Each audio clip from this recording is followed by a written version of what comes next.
John, very good to have you on here, sir. Thank you so much. Thank you so much for having me. Starting from the beginning here with you, where does your ambition or aspiration to make music, where did that stem from? Do you recall where that kind of started for you?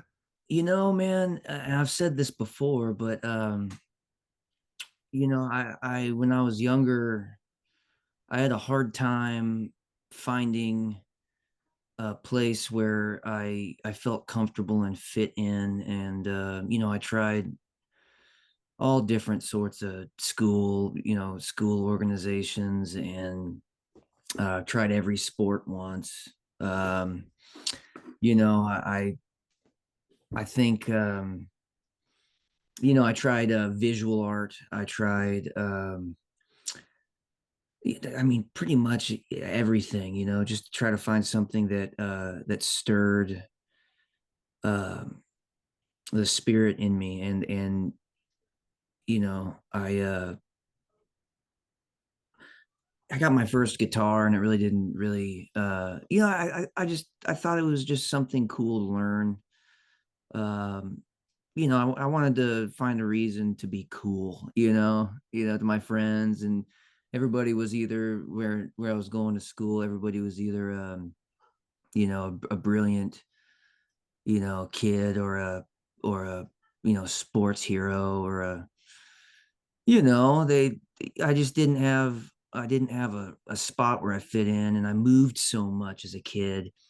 Um and I'm from Reno, Nevada originally, and I grew up in Oklahoma after my parents split up. And yeah, man, we just moved houses like constantly, man. Like I felt like every 3 to 6 months we were living somewhere new, and I just didn't. It was hard to find a place where I fit in, and music took on this multi-headed beast form. you know and I think it was like, probably my mid-teens, where I was just like playing battle of the bands, and I realized that I was really excited and passionate, maybe not for music but for performance.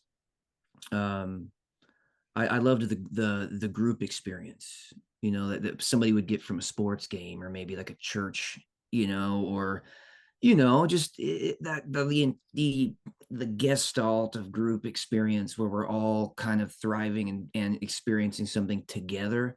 And music made me feel like I was a part of something, not in like the cog in a big machine thing, but as in like everybody's, it's like solidarity with my fellow humans, before I even had any concept of what that could possibly have been. you know um but yeah, I feel like, as time went on, music became, it maintained that powerful aspect of group experience and access to solidarity with the people around me. But I found love in the craft finally. As I got older, I found love in the craft, um, in the science of music, the science of sound. Music theory just became one of those things where, like, some kids just love math, or some kids loved, you find something, you hyperfixate on it, and I could have never imagined that music had so many, different facets and things, that you could never learn all of it. It's like you couldn't read all the books and learn out every piece, that you wanted to, and listen to every record that you wanted to. And so you had to curate your path forward. And um yeah, man, it just became this vehicle for personal expression and togetherness that I could have never imagined, and a place where I could store however I felt about any current moment at hand, or anything I'd experienced in the past. It's a good answer. I like that. Yeah, man, it just became something that I just, the cliche, oh, I fell in love with music. I think it just opened itself up to me, and I realized how powerful of a force it could actually be. Well, and art is such a important thing, especially in the world today. Oh man, you know, I passion. do. I know, John. I know. I come on now. Who you asking? I know. I'm hip. Um, does what drives you to continue to make music, has that changed at all or varied in any way, or is it still kind of the same ethos? you know, Or the or the peaks and valley of self-flagellation, and debating your self-worth, and comparing yourself to others and all those things, the great peaks and valleys of the creative experience. The thing that really I found, that especially as I got older, was um the drive to create was, oh man, I feel like I just have like all these loaded cliches. I find myself I'm literally driving my life away almost all the time to get to sessions and play on tours and play with artists, and and um I get a lot of my ideas in the car, and when I'm behind the wheel. Like I'll just all of a sudden I'll get this like idea, and it doesn't have to be like a flash of inspiration or anything, but I'll get an idea and I'll follow that rabbit hole down in the quiet of my vehicle, um my trusty Toyota Corolla. But when I'm in the car, I hyperfixate on these ideas, and then I find myself, um I want to translate them, but I'm doing like 80 miles per hour on I-35, and I can't quite do it. But like those moments, I find myself, I'm just constantly cycling it in my head until I get to a point where I can like sketch an idea, or like hum it into a phone or write it on a steno pad or any of those things, because I have to.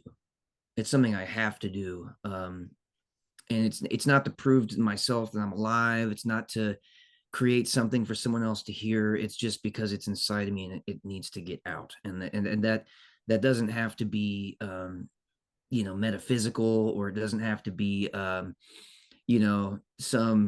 some reflection of my ego or anything. It's just something I have to do to keep moving and keep functioning as who I am.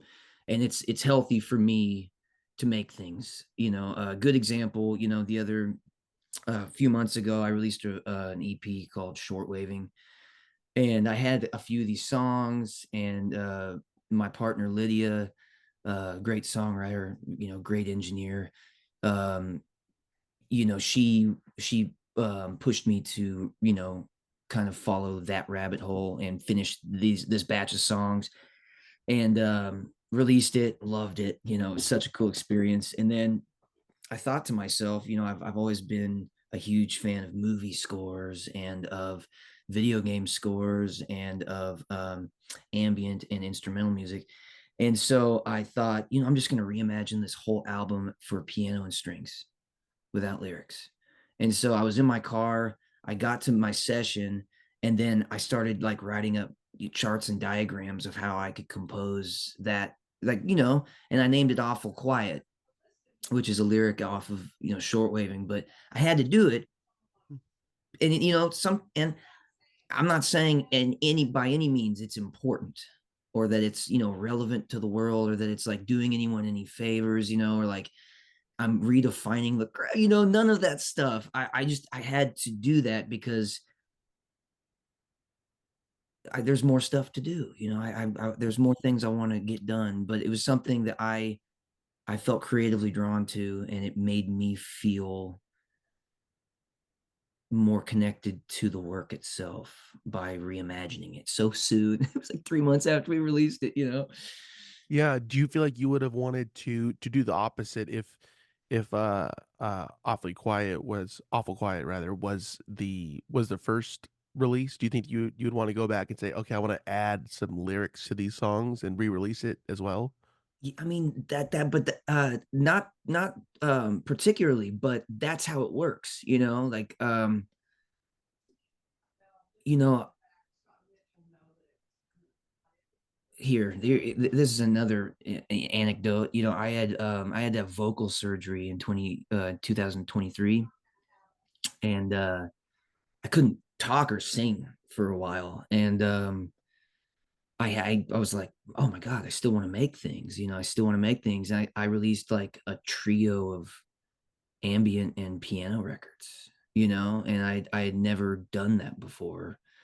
But I was like holed up in my studio and just basically um writing and recording these, you know, immersive ambient and, you know, instrumental piano pieces with synthesizers and found sound. And I was recording different locations around Austin, Texas, and San Francisco, and Tulsa, and Oklahoma City, and stuff.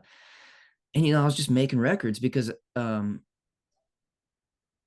you know, I couldn't sing, and I wanted to still keep making art in any form, you know, in any way or form, you know. I mean, sometimes I still feel like I want to like learn how to paint, you know, and I still want to learn how to, you know, I love interior design. I love landscaping, you know, just any way I can kind of like interact and, you know, interact with the physical world, you know, and make more sense of how I am moving and perceiving the things around me. The human being human is so weird. Has the type of music that you've been trying to produce, have you actively wanted to constantly change that, or has it just evolved on its own to be kinda different than each piece is different than the last, or each album is different than the last? You know, I had this conversation with someone the other day, and I came to the conclusion that, you know, some folks are just prone to making masterpieces. You know, some people just make unbelievably timeless art almost all the time. You know, it speaks to everyone. It's ubiquitous. It's captivating. It's um you know, it's the stuff that just sticks with you. You know, it sticks with everybody, and it's remembered and it's recorded in the annals of history, you know, like that kind of stuff. And I don't think I'm one of those artists, you know. I think that everything I've ever made has been a snapshot of where I am, and it's been a chronicling of me learning um, how to write songs, how to arrange, how to produce, how to collaborate, how to live with myself, you know, how to, um, you know, it just, I feel like everything I've ever made has just been a stepping stone to whatever was next. And you know, I have like, you know, I have love for every little piece of music I've made, you know. Every song has its place in my spirit, but um yeah, I mean every single thing that's created of mine, I feel as if it's just not a means to an end, but it's an unraveling. You know, it's like I'm learning a little bit more of myself every time and gaining more skills and more understanding. And it really is just me evolving with the art. You know, it's just showing you it's me growing as a person, you know. Mhm. Um and yeah, you know, I would love to make something that is, you know, something that sticks with somebody for the remainder of time. And you know what? Who knows? You know, God forbid, you know, I might make something where I go, "Oh man, this is it," you know, or something. But I love what I make. You know, it's fun. You know, I try to just stay out of my own way. You know, and just like let it be what it is. And when I think it's done, just abandon it and just give it to the cosmos and just say that's who I was right then and there. And what I'm doing right now is where I am right now. And Mhm. whatever I make tomorrow, you know, that's, you know, it's not the same river and I'm not the same man, you know. When you go back and play, some songs from your discography from a few albums ago, are you transported back to that place when you first wrote those or when those first came out? You know, that that's a good question. Thank you. When I listen to the records, when I listen to the records, it takes me back to those moments a little bit, and however I felt then. But like I said previously, it's like I'm just not that person, anymore. And not to wax philosophically or anything. Please do. you Please know? do. Please feel free. Oh man. But it's just yeah, I listened to some of my really early stuff from like, 12 or 13 years ago and think, man, that is a man like just out of college and just out of his teenage years and just like, getting a grasp on the English language and, you know, maybe, recycling cliches and, using other people's voices to somehow find my voice. And Yeah, because how else what is the alternate route of that? I yeah, mean, if not that specifically. yeah, you know, uh, because I feel like you find your voice by synthesizing the voices of others, from the records and the books the records you listen to, the books you read, the conversations you hear, the people you're around, your community, the artists that you center yourself around. Is there somebody in particular that you remember really having a big influence on you finding your own voice? Yeah, yeah, today's the 10-year anniversary of High on Tulsa Heat by John Moreland. And we worked on that record together 10 years ago, when we were younger. And he was a big influence on me because we worked side by side for so many years, and he's one of my best friends and brothers. And just by being his side man and like his friend and us like traveling so much together, it influenced the way I approached um poetry and song and even melody and arrangement and composition because we worked on so many records together. We worked on a ton of his records, we worked on a ton of my records, and we were just around each other and perceiving our peers creating new records together and kind of inhabiting similar worldviews as those were injected into the world. And you know uh yeah, John Moreland. I played a lot in the red dirt and Texas country scene when I was like 18, 19, 20 because um yeah, I lived in Oklahoma and I was a multi-instrumentalist, so we didn't have a whole lot of keyboardists. Um and by that point, we had not yet had a lot of pedal steel players, so like I was just kind of learning a little bit on every instrument, and kind of just winging it. But it was cool, because by trial by fire, I learned so much about all the instruments I play now. Yeah, I played with all these Oklahoma bands, uh, Penny Pitchlin of Labris, Samantha Crane, the Damn Quails, Camille Harp.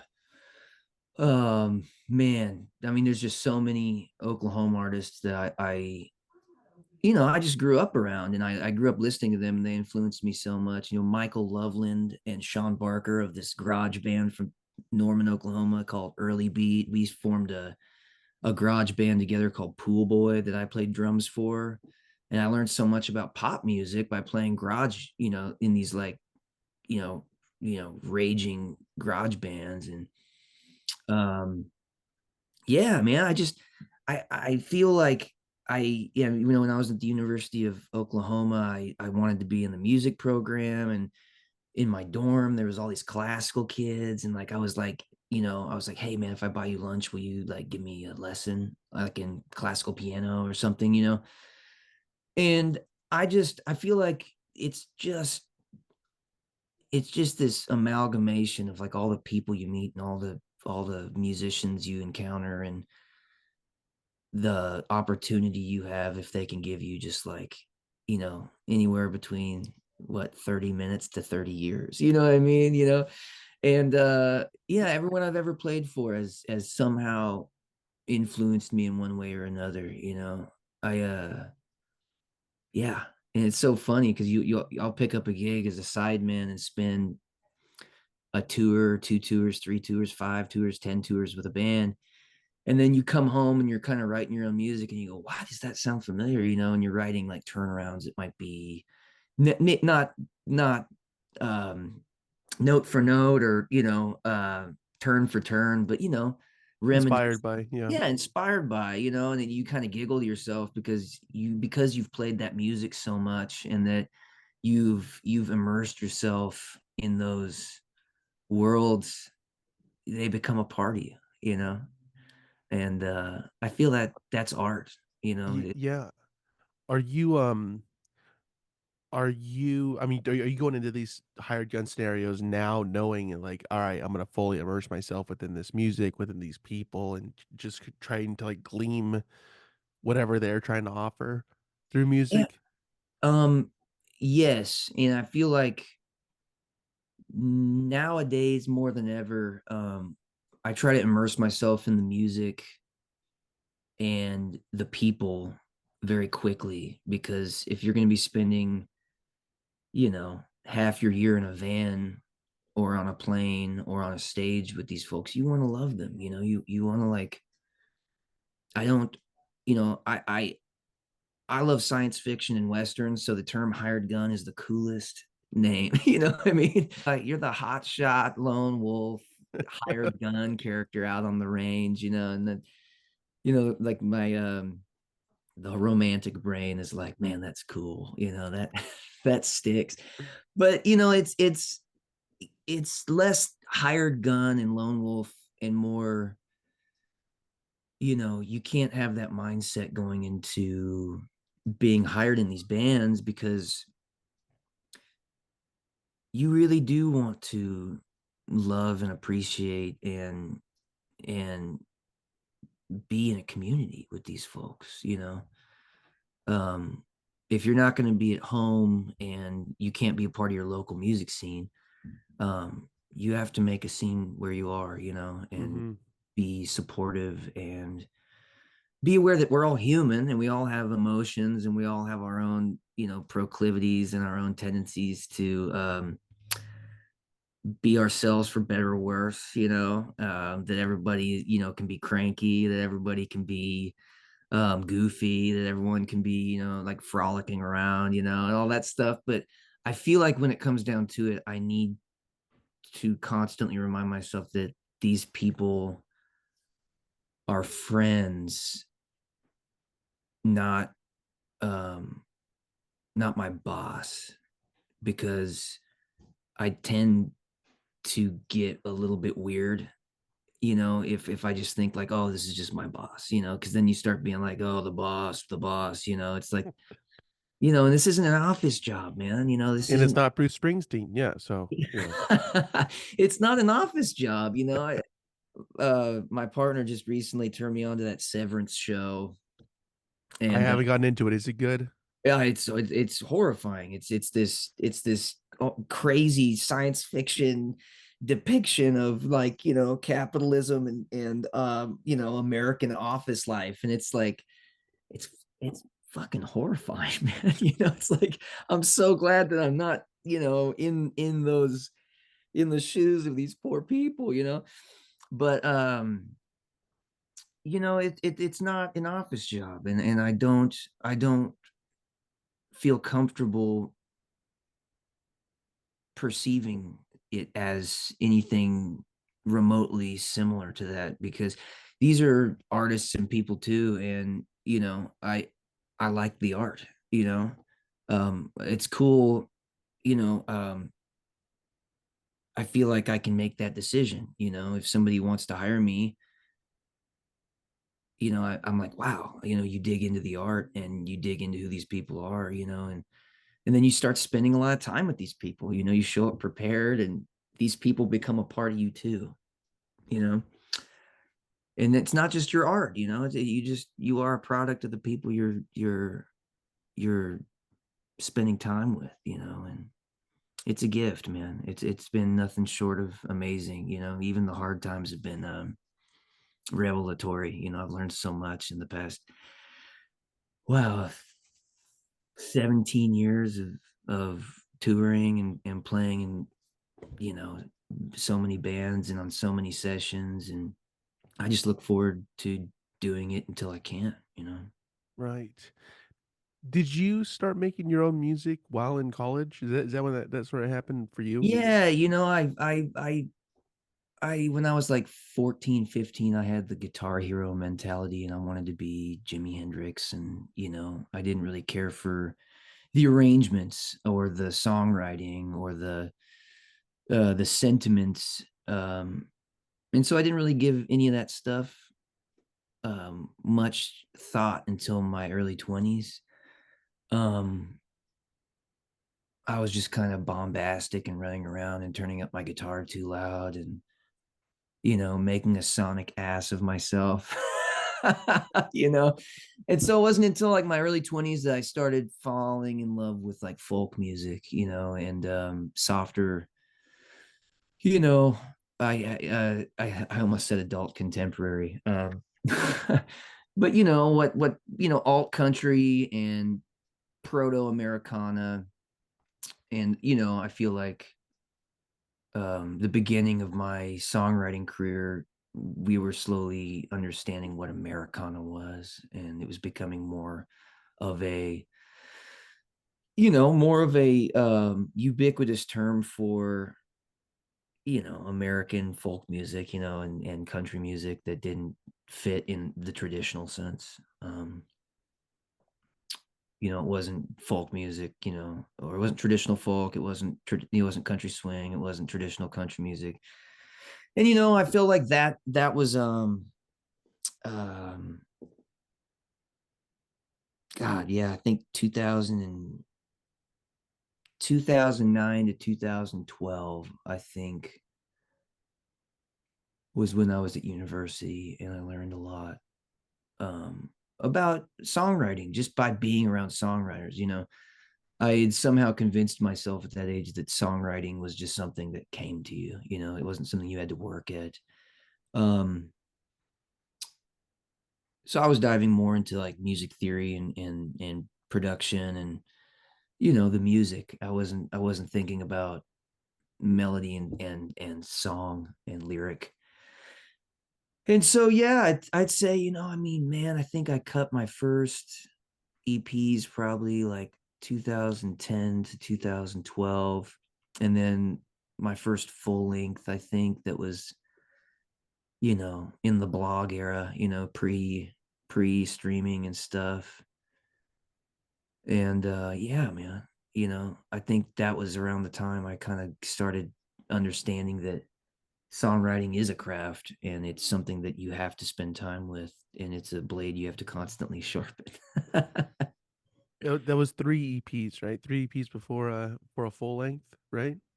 You know, yeah, funnily enough, man, I used to go by John Calvin and not John Calvin Abney, and I realized that that was a terrible idea in retrospect because of I was a friend said you're completely and utterly ungoogleable because of the church. You know, basically, anytime I booked a show, I would like sell it out for like, I'd say, man, life's going to be great. You know, there'd be 100 people in the room. And after the first two songs, people would just leave and they'd think I was doing a sermon.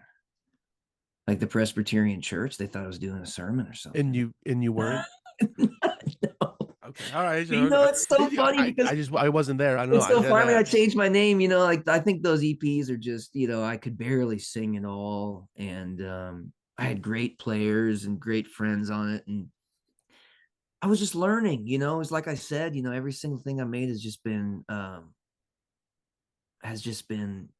feel like you're constantly leveling up like a video game or something, you know. Yeah. Uh and so Those yeah, those EPs, yeah, I couldn't even recall the names of them right now, but Let me ask you, does this ring a bell? Without Wax, Empty Candles, and Vice Versa, Sweet. Yes? yes, yeah, Okay.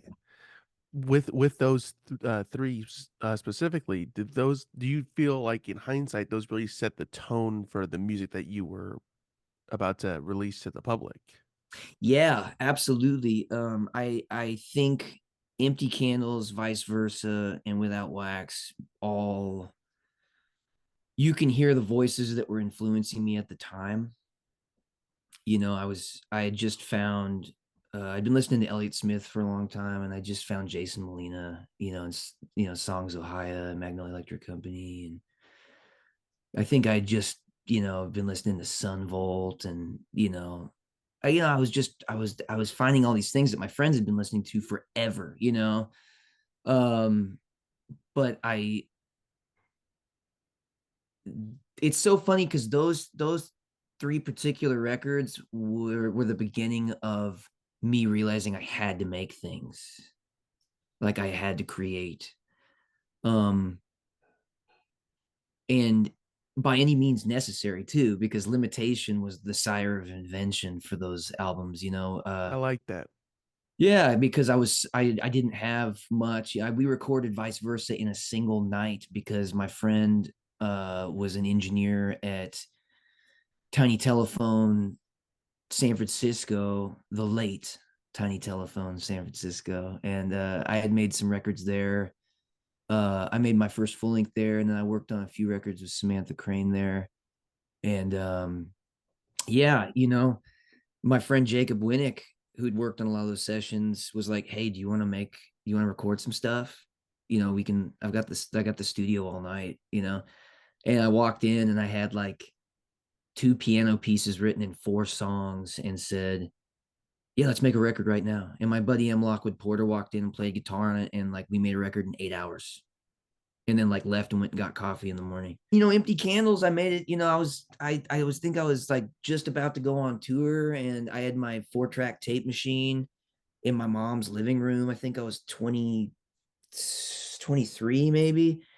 And I just set it up in my mom's living room with like a tiny drum kit, and um I was like using guitar pedals for vocal effects, and I was like it was like the beginning of me understanding like production, like self-production, like home studio stuff. And yeah, I had to make something, and I had to make it with what I had, because it wasn't going to get done any other way. So you work Right. in the Confines. yeah, the boundaries that you're given, and then you do the best thing you can with the situation you've placed yourself in. But those three records really did, you can hear whispers across the ages of my records. You can hear those three records, and whispers of those three records in everything I do, because I was really learning what my voice was and who I was. Is it still a good representation of the music that you make? Looking back on it now, looking Those back on early those records. 3, yeah. Um, Or at least to some extent, maybe not fully, but there's some snippets there. Without Wax was that showed me that I loved what I was doing. Um, uh, it showed. I feel like it shows to me, not to others, but it shows me the ambition I was bubbling with to create. Empty Candles represents a deeper connection um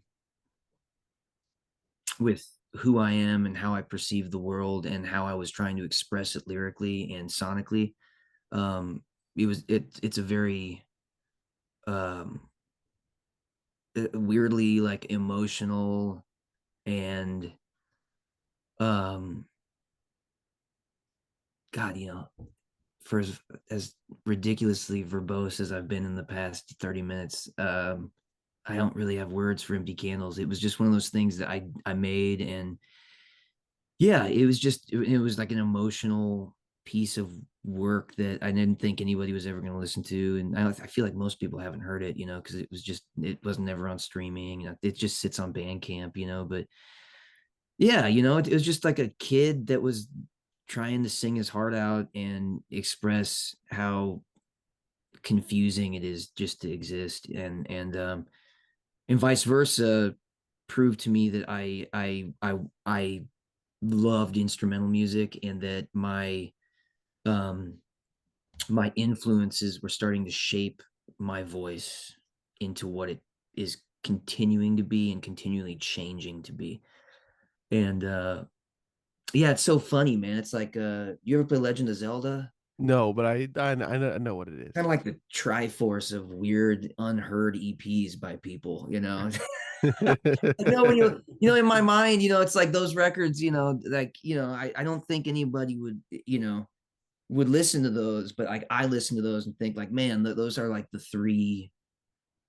those are three pillars of like the ancient ruins in the back of my mind, that kind of like propped up everything that I feel like I'm creating today, because they helped me feel comfortable in moving forward and just saying, you know what? I don't care if anybody hears this. I'm going to make it. I don't care if it's just going to sit on my computer, man. I'm going to make it. I don't care if the whole world ends and nobody has ever heard those records. I don't care, because you know what? I made it, and it felt like something I needed to do. And I expressed myself the best I could with what I had. And, dang it, I'm glad I did it. Oh, I'm glad to hear it. Yes, I mean, do you incorporate any of those songs from any of those EPs into your current sets now, or not so Nope, much not at all. until now? Yeah. So be on the lookout for I haven't those. played those songs. No, no, man. Yeah. I haven't played those songs in so long, man. Uh, do you prefer playing songs from newer releases when you're playing gigs? Yes. Whatever the newest release is. Yeah, or things that haven't been released yet, just so I can practice them. And there are some songs, that have evolved. I feel like I play some songs in ways that my younger self would have never imagined, like just reimagining the song, not in a radical way, but in a way that is more efficiently and artistically played as a solo artist, because you know I I've never toured with a full band before. I'm usually either touring solo or as a duo. And when I was younger, occasionally did like a trio or a quartet. But I've never done any long tours with a full band before. And so um I I I tend to arrange a lot on my records, because you have the opportunity to use whatever instruments that you can get your hands on when you're in the studio. And you're building it up, and but when you're out there and it's bare and you only have yourself and a microphone and your guitar or piano, you have to find ways to make it interesting and to still capture the original spirit of the song. So I tend to rely on my harmonica a lot. I play a lot of harmonica live, because I don't have an ensemble with me, and so I tend to yeah, just rearrange tunes for solo guitar, voice, and harmonica, because again, limitation, and fitting it into what I can do with what I've got at the time. Is it interesting or maybe difficult at times to be switching from that hired gun role of playing with the whole band, playing somebody else's songs to switching back to mainly just you for the most part, playing your own songs? Is It, that a huge shift for you? it's a trip, man. It's a trip. you know, um, because it's necessarily two different roles you're playing. as a side man or as a side person, you're putting yourself in um, a support, um, a support position. You're trying to enhance and support the song of whoever you're backing, and whether it's playing parts or lifting certain areas, and you're just fulfilling your role as a musician in the band. And I love that. I love doing that because I like performing in ensembles. Um, but when you strip all that away and then all of a sudden you're the person in front, your reservedness, is that the word? I that's exactly the word I would use. Yeah. Your role as a support um fades, and you realize that you're center stage and that you have to connect with the audience in a way that is more personable, and you are all of a sudden not the support, but you are you know you're the one carrying. The mainstay. Yeah, Yeah, you're the yeah. people, if I'm playing keyboards, I'm just in the back, just humming away and rocking and rolling, but if you're up there, center stage singing your songs, it's exciting, um and it's horrifying sometimes because you realize that um you have the attention, and sometimes that's not that's not always easy, especially for someone that swings pretty hard into in being an introvert. You know um yeah, man, it's that shift is stark. Especially, I've had this really wonderful opportunity. A lot of the bands I've opened up or that I play in have asked me to open up for them while I'm on tour with them. So like I'll do double duty and open the show, and then I got 15-minute changeover, and then I'm playing supporting the band. So it's like working double time. And that's fun. I love doing that, but that is like a breakneck shift, all of a Yeah. sudden attention on you, front man, and then all of a sudden 15 minutes later you have a drink of water, you get off stage, crack a beer, eat some hummus and crackers or whatever, sweating in the green room.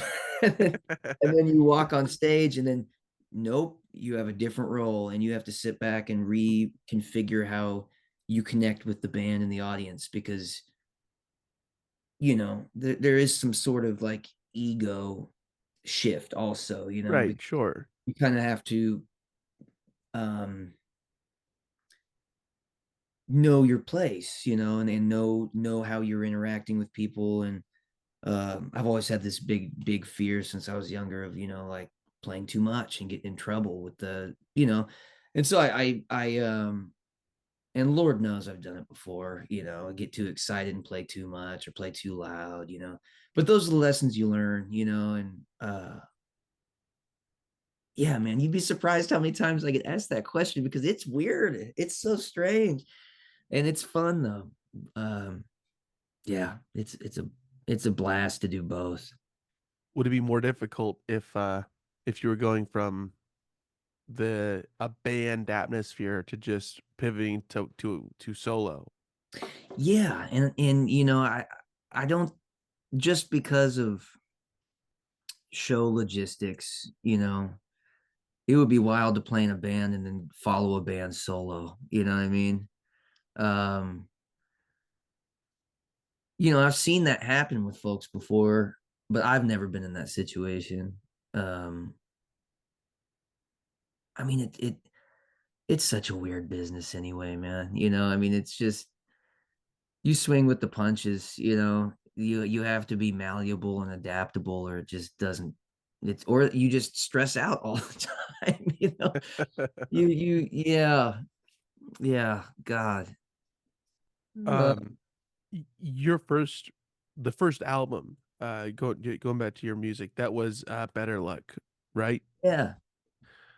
And what was releasing that like? Did that feel different than releasing those other 3 EPs, or was it sort of the same in some aspects? You know, it was different because I had never done a project of that size to date, you know.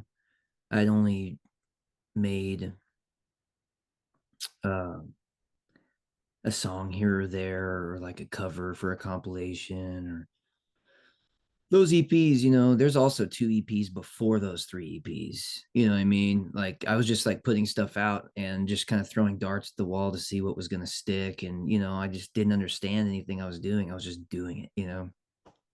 And I feel like Better Luck was just you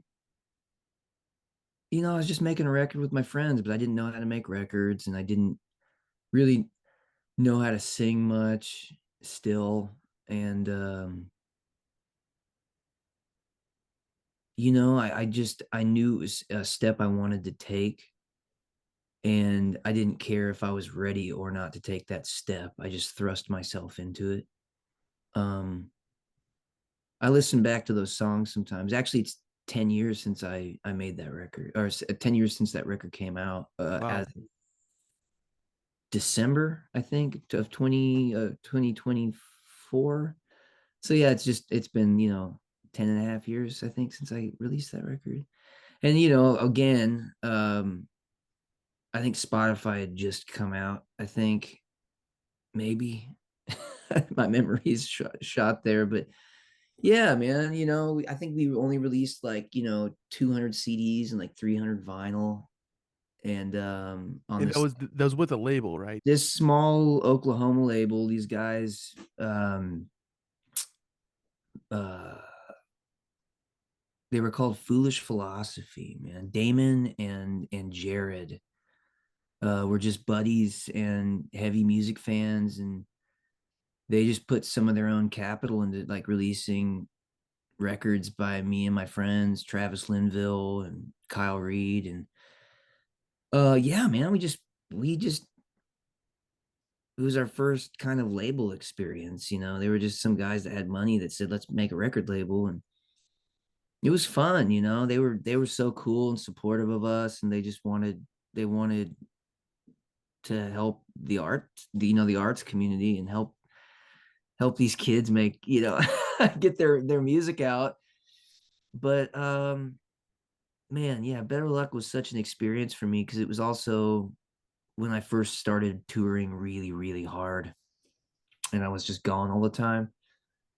And I was just packing up my car and just traveling all over the United States by myself and sleeping in my truck, and, you know, playing to 0 to 30 people every night. You know, if I got lucky, it was like 50 people. And no one ever knew, you know, no one knew who I was. You know, I was just showing up to like random small towns and big city dive bars and playing these songs, you know. And that's an experience that I will never forget, and that I'll always appreciate. You know, Better Luck was just, you know, it was like I said, it was just a stepping stone to where I am today. And I'm considering re-releasing Better Luck one of these days, you know, just so people can hear it and experience it for what it is, you know. Even if uh it's, you know, it's a little embarrassing, man. I didn't know how to sing very good, so I'm really harsh on myself, you know. But, you know, it's just like yeah, it's just it's what I needed to do at the time, and I pushed myself to do something I'd never done before, and I'm grateful for it. I don't believe you, but that's fine. Now, was that a big milestone for you, not only with releasing that being a first, full-length album, but also releasing it through a record label? Because those EPs were self-produced, Yeah, right? all the EPs were self-released. Vice Versa got a label release, Okay. but So it came out. It got put out on vinyl and CD.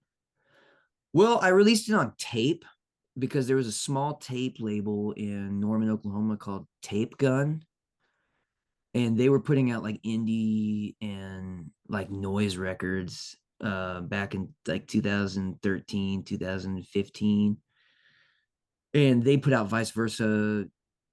They help. They put out. I think we did like 40 cassettes, maybe, or 30 cassettes.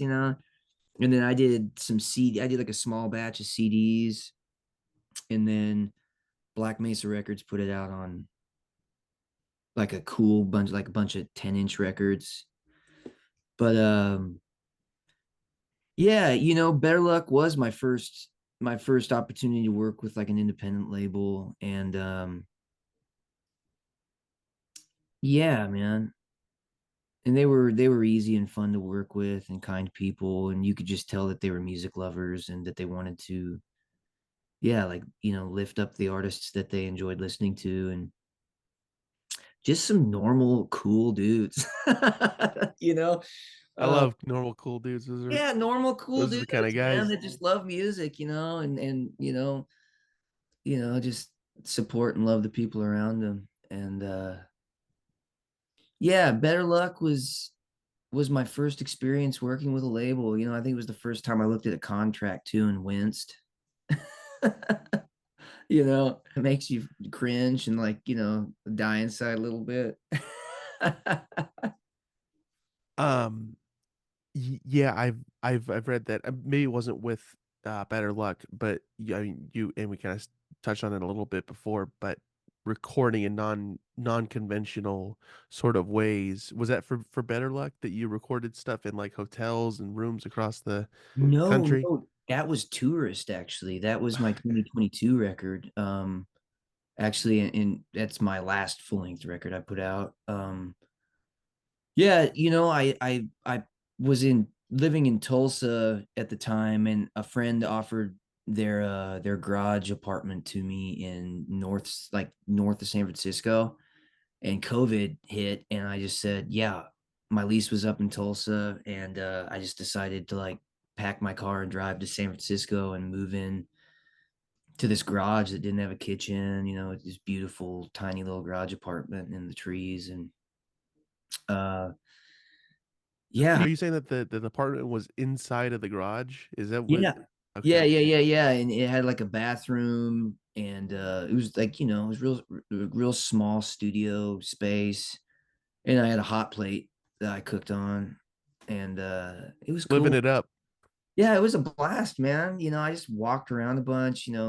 COVID was really gnarly for San Francisco, and so I just tended to stay in the trees and, in the hills and stuff. But yeah, man, I would go over the mountain to, like,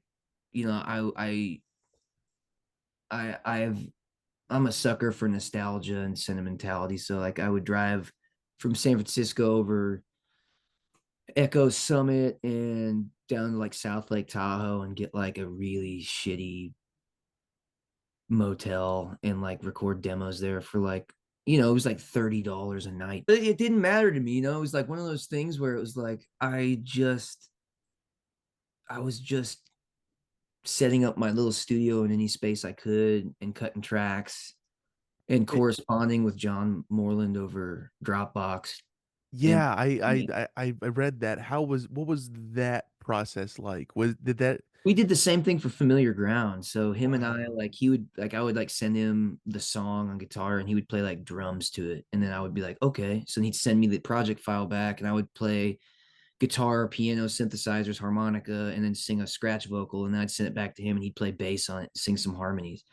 You know what I mean? And so, like, and then by the end of it, we had, like, these fully fleshed out tracks that sounded like him and I were in a room playing together, even though we were never in the same room once. And we made do two records that way. Wow. Um, is it things like that, like approaching stuff differently and obviously writing different things, having different experiences, all these amalgamation of stuff, is that what constantly drives you to make new stuff? It's like, "Ooh, I wanna make new stuff with regarding everything that I've learned from making this past album or going on this past tour," whatever it may be. Well, I have fear of sounding like a broken record. Again, limitation is, the sire of invention. So, you just find yourself like, I was like, okay, well, I can't afford to go into a studio. Most studios are shut down. There is a pandemic ravaging the world right now, and I am like kind of just an itinerant traveler, just like kind of finding places to be. And that's just, I wanted to make a record. John and I wanted to make a record, so we made it with what we had Right. and with what gear that was available to us at the time. And I feel like that's just every record I've ever made. You find yourself with just, if you need to build yourself a shelter and you've got, you know, house plants, blankets, planks, and whatever, stones, you're just going to make something because you have to. Yeah. And, making a record isn't as dire as finding a safe place to sleep at night, but, it's like, you know, you just, you just have to do it, and if you You do it, adapt and you and adapt, it's yeah. the malleability of, Ooh, good word, good word. it's the I like that. malleability of the music, of doing it. And so you just do it, and I find I'm a huge fan of that. I don't know if it's a podcast or I think it's more of a blog, but the Creative Independent. Mm, Um, I've been following them since they were this website. I think it was maybe, I think I remember reading it in college, and now I follow their Instagram, and they post, artists explaining their processes and how they function in the world. And it's just so funny how many of them have the same mentality of, you just got to go to work. You like, not work in like the office job sense, but like you have to push yourself to do the things you're dreaming of and that you're thinking of and that you're conjuring up. and not in the Severance way. Yeah. No, no, no, no. You just have to do it. You have to get up and do it. You have to sit down at the piano. You have to sit down at your drafting table. You have to sit down at your easel. You have to take that walk that clears your mind. You have to turn off your phone and throw it in a desk because it's rotting your brain. You have to read the book that you've been doing 2 pages a day for a year. Finish the book. You have I have all these tiny little things that I do that I have to do in order to, you know, I walking is my brain food. I wish I could drink coffee all the time, but I can't, or else I just freak. But I have to surround myself with things that are feeding my brain, or else I just like, I'm too confused to do anything. With each album and song you write and tour that you go on, not only yours but other people's, does it create a clear path of what you need to do in order to create the best possible outcome for music? Never, never, not once, because every single path of every single artist it doesn't have to be radically different, but it's different. And that's something I've seen working with so many different artists, is that every single path, there are similarities and there are connecting threads, but every path has been different for every single artist I've ever worked with. And people that have experienced success, or people that continually are successful enough to keep the wheels moving, and people that have gone on to do much bigger things. It's just all different. And you can find those connecting threads and say, you know what, that worked for them, that might work for me. um you know I feel like the things that do have a clear path are production and studio work, and like touring logistics, but never in a career sense, and never. It's always in an artistic way, in a logistical way, or in a an ethical way. You know, like you want to work with the people that are treating people good, and you want to work with people that have respect and love for their their Craft. surroundings, their environment, their craft, the people they work with, the people that they play for, the venues, you know. Because in one way or another, you know, being a performing and a touring musician is a service industry. You know, you're in this, you're a gig worker, you know.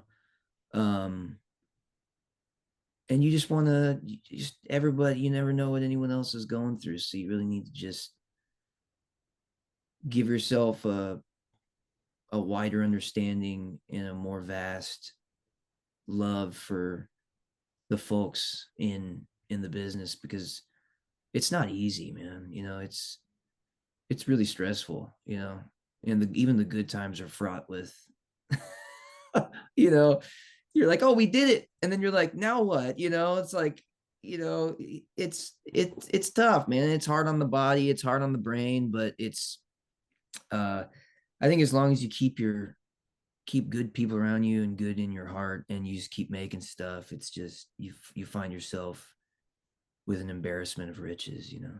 Ooh, I like that. The most recent release was Short Waving, correct? Yes, yes. Yeah.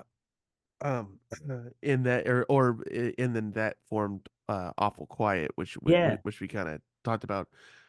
Which I You keep most of my sketches on Bandcamp. So if it's not on mainstreaming, you know, almost everything I do, I just throw up on Bandcamp. So right on.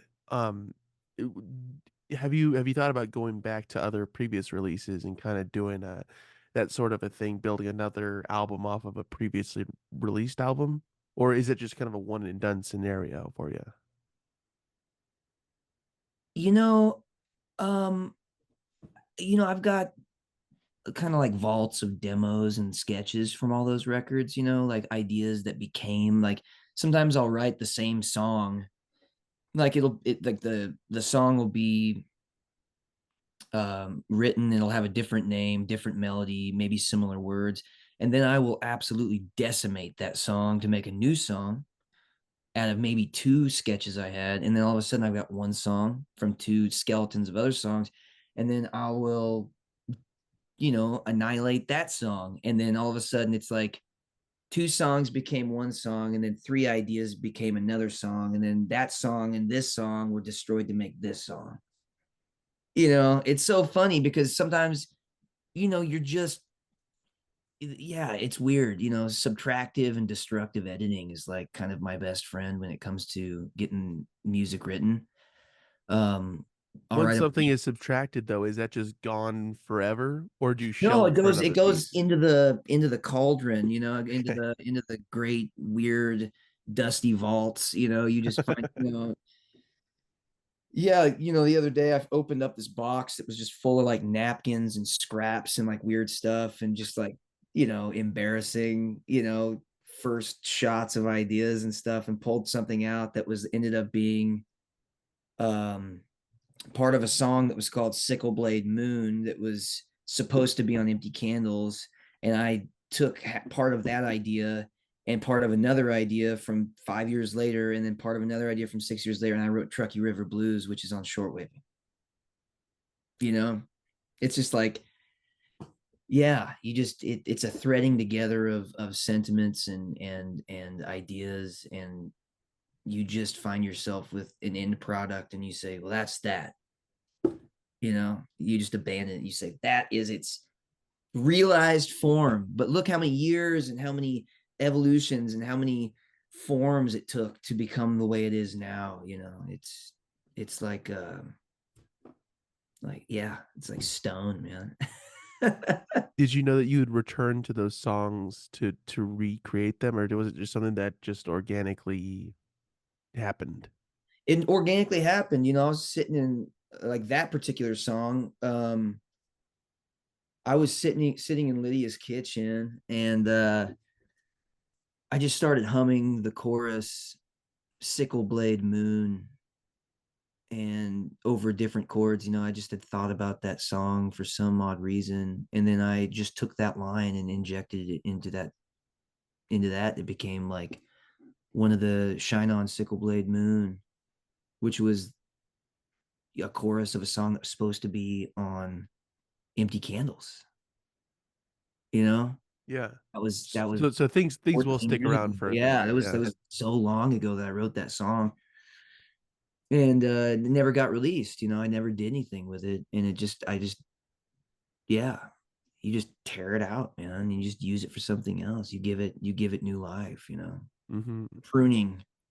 Do you enjoy stepping away from your own music to involve yourself with somebody else's and then return back to your own to kinda get a fresher perspective? All of the time, all of the time.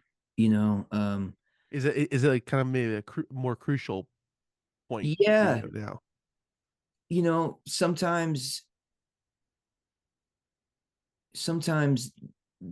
joining in with another group and playing that music, um, and it doesn't matter what genre or, you know, what band or like where we're touring or, you know, none of those things matter. It's just the fact that you aren't being so hard on yourself to,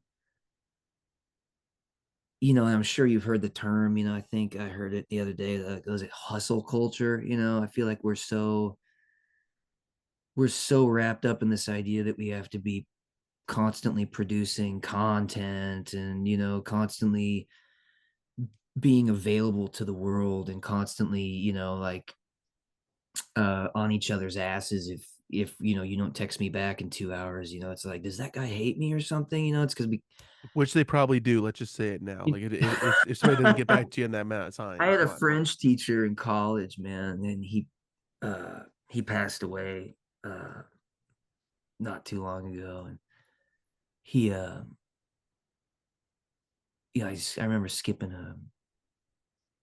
a crucial class of his because I was picking up one of my EPs from Oklahoma City. I had to borrow a friend's car and go to Oklahoma City from Norman, and I skipped class, skipped French class, and I emailed him and said, you know, Dr. Wisman, I'm sorry, I had to miss class today because, you know, I'm pursuing a creative endeavor that is scary and important to me. And he said, you know, don't worry about, thank you for emailing me and thank you for keeping me abreast of the situation. But he said, you know, never be a dabbler in this world where people are living in a Tylenol society. We all expect instant results and instant relief, and Gratification, sure. nobody is willing to, you know, it's not nobody, excuse me for the generalization. It's just that, you know, we're living in a world that, you know, you can order a package and you know, you expect it day of now. You know, it used to take fucking 2 weeks, you know, or something, you know, If you were lucky, 2 if weeks. you were lucky, you Yeah. know, and you know, things like that, you know, or letters, you know, sending a letter through the mail, you know. Um, we just I feel like the man, I'm getting a little too deep in it, but you know, I the whole concept of hustle culture and people wanting it now, you know, wanting it now. You know, have you heard that old adage? You know, two guys are stacking stones. You know, these two guys are um, stacking stones, and you know, a guy, you know, on a horse pulls up and says, you know, uh, what are you doing? You know, and he goes, the one guy says, you know, I'm just moving these stones, and the other guy looks over and he says, I'm building my cathedral. You know, and you know, you don't. It's just one stone at a time. You know, and everything is one stone at a time. You know, you can't snap your fingers and expect to, you know, have anything given to you. You know, but Delayed gratification It's is a delayed, key. man, Yeah. and I feel like we find ourselves like we constantly have to be in contact, and we constantly have to be making things, and we constantly have to be stressing ourselves out. And so when I step away from my own music and I work on other people's music, I find myself in a much more healthy mindset in my own art, because I feel like I'm still contributing my voice to other people's music and other people's creative vision, while allowing myself the time to refill my cup and Mhm. provide myself ample time to parse through whatever I'm feeling or whatever I'm processing at the time. Um, and like I said earlier, man, it's different for everybody. I can't. Right. I I I I'll put my ass on the fact that nobody has the same process. No, yeah, of course not. I mean, there might be some Nobody has the s same process. You maybe you can some little say pieces, I do but it like that, or I'm like, but mhm. no artist has the same process. And uh part of my process is being a supportive figure in other people's creative processes, you know? Yeah. Did you end up giving your French teacher a copy of that release, by the way? I never did, man.